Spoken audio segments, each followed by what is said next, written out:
Hi guys, welcome to our channel. This is Sheela Deepa logs. ಇವತ್ತು ನಾವು ನಂಜನಗೂಡು ಹತ್ರ ಇರುವಂಥ ತುಂಬ ಹಳೆಯದಾದಂಥ ಪ್ರಸನ್ನ ನಂಜುಂಡೇಶ್ವರ ದೇವಸ್ಥಾನಕ್ಕೆ ಹೋಗಿದ್ವಿ. ಇದು ಕಪಿಲಾ ನದಿಯ ತೀರದಲ್ಲಿದೆ.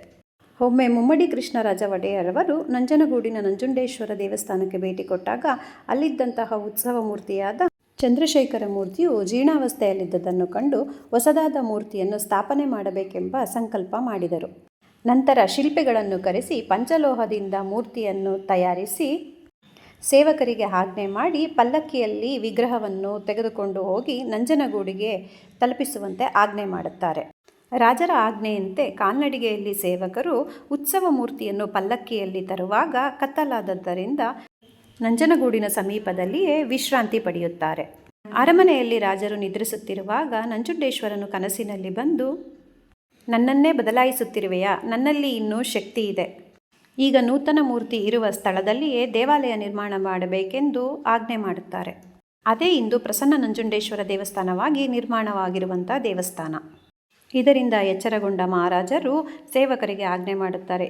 ಪಲ್ಲಕ್ಕಿ ಎಲ್ಲಿದೆಯೋ ಅಲ್ಲೇ ದೇವಸ್ಥಾನ ನಿರ್ಮಾಣ ಮಾಡಬೇಕೆಂದು ಆಜ್ಞೆ ಮಾಡಿ ದೇವಸ್ಥಾನವನ್ನು ನಿರ್ಮಾಣ ಮಾಡಿಸುತ್ತಾರೆ.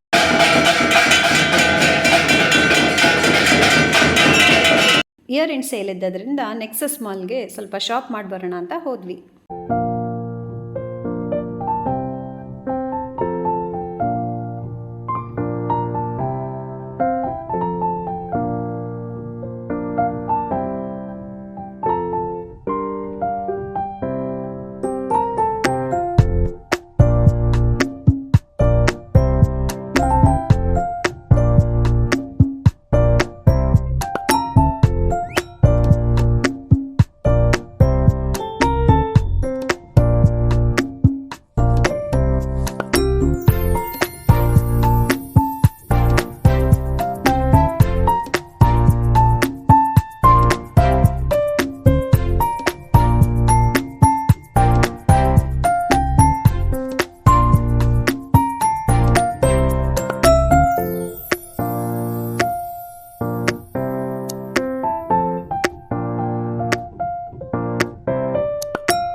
ಶಾಪಿಂಗ್ ಎಲ್ಲ ಮುಗಿಸ್ಕೊಂಡು ನಾವು ಬರೋಷ್ಟೊತ್ತಿಗಾಗಲೇ ಸಂಜೆ ಆಗಿಬಿಟ್ಟಿತ್ತು.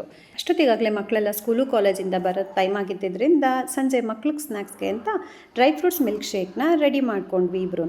ಇವಾಗಿನ ಮಕ್ಕಳು ಡ್ರೈ ಫ್ರೂಟ್ಸ್ ಅಂದರೆ ತುಂಬ ದೂರ, ಅದರಲ್ಲೂ ಈ ಥರ ಎಲ್ಲ ಥರ ಹೆಲ್ದಿ ಇದನ್ನು ತಿನ್ನಿ ಅಂತಂದರೆ ಸ್ವಲ್ಪ ದೂರನೇ. ಅದಕ್ಕೋಸ್ಕರ ಏನು ಮಾಡ್ತೀನಿ ಅಂದರೆ, ಈಗ ನನ್ನ ಮಗನೇ ದೊಡ್ಡವನಾಗಿದ್ರು ಅದನ್ನೆಲ್ಲ ತಿನ್ನೋಕ್ಕೆ ಒಂದು ತಿಂದರೆ ಒಂದು ತಿನ್ನಲ್ಲ.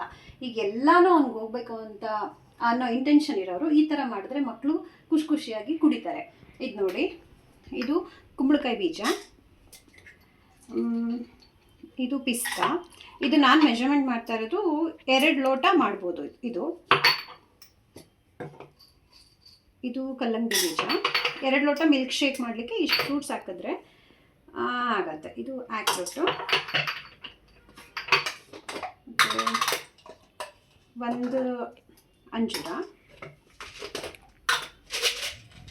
ಸ್ವಲ್ಪ ದ್ರಾಕ್ಷಿ, 2-3 ಬಾದಾಮಿ ಗೋಡಂಬಿ ಹಾಕಿ, ಯಾಕಂದರೆ ಇದು ಸ್ವಲ್ಪ ಪಿತ್ತ ಆಗಿರೋದ್ರಿಂದ, ಆಮೇಲೆ ಜಿಡ್ನಂಶ ಇರೋದ್ರಿಂದ ಹಾಲಲ್ಲಿ ಜಿಡ್ಡು ಬಿಡೋ ಚಾನ್ಸಸ್ ಇರುತ್ತೆ. ಮತ್ತು ಇಷ್ಟು ಒಂದು 10-12 ಬಾದಾಮಿ, ಮತ್ತು ಸೀಡ್ ಇರೋದಾದರೂ ಹಾಕಿ, ಸೀಡ್ ಇಲ್ಲ ಅಂದರೂ ಹಾಕಿ. ಸೀಡ್ ಇರೋದಾದರೆ ನೆನೆಸಿದ್ಮೇಲೆ ಅದು ಮೆತ್ತಗಾಗಿರುತ್ತಲ್ವ, ಸೀಡ್ ತೆಗೆದುಬಿಡಿ.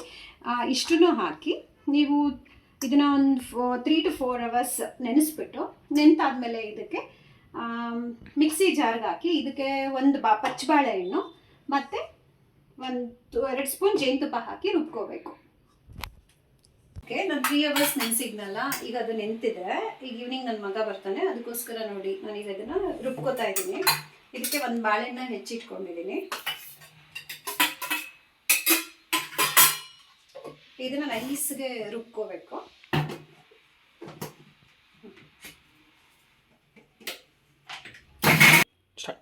ಓಕೆ, ಇವಾಗ ಇದನ್ನು ಪೇಸ್ಟ್ ಮಾಡ್ಕೊಂಡಿದ್ದೀನಿ. ಈ ಕನ್ಸಿಸ್ಟೆನ್ಸಿನಲ್ಲಿ ಇರಬೇಕು.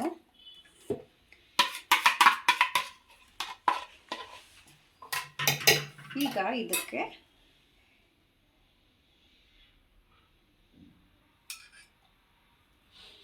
ಎರಡು ಸ್ಪೂನ್ ಜೇನುತುಪ್ಪ ಹಾಕೋತಾ ಇದ್ದೀನಿ.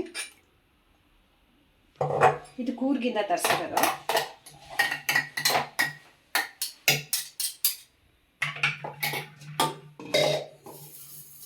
ಈಗ ಇದರಲ್ಲಿ ಅರ್ಧ ಲೀಟ್ರ್ ಹಾಲು ಕಾಯಿಸಿ ಹಾರಿಸಿ ಇಟ್ಕೊಂಡಿದ್ದೀನಿ. ಈಗ ಏನು ನಾನು ಪೇಸ್ಟ್ ಮಾಡಿಕೊಂಡೆ ಇದನ್ನು ಇದರಲ್ಲಿ ಹಾಕಿ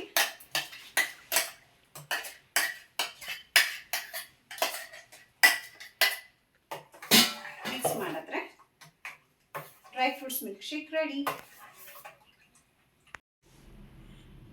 ಈಗ dry fruits milk shake ready ಆಗಿದೆ. ಇದು ಹೈ ಪ್ರೋಟೀನ್ ಆಗಿರುತ್ತೆ. ಇದನ್ನ ಜಿಮ್ಗೆ ಹೋಗೋರು ಯಾರು ಇದ್ರೆ, ವರ್ಕೌಟ್ ಎಲ್ಲ ಮುಗಿಸ್ಕೊಂಡು ಬಂದು ಕೊಡಿದ್ರೆ ಅವ್ರಿಗೆ ತುಂಬ ಬೆನಿಫಿಟ್ಸ್ ಸಿಗುತ್ತೆ. ಈ ವಿಡಿಯೋ ನಿಮ್ಗೆ ಇಷ್ಟ ಆಗಿದ್ರೆ ಲೈಕ್ ಮಾಡಿ, ಶೇರ್ ಮಾಡಿ, ಸಬ್ಸ್ಕ್ರೈಬ್ ಮಾಡಿ. ಹಾಗೆ ಪಕ್ಕದಲ್ಲಿರೋ ಬೆಲ್ ಐಕಾನ್ನ ಪ್ರೆಸ್ ಮಾಡಿ. Thank you for watching.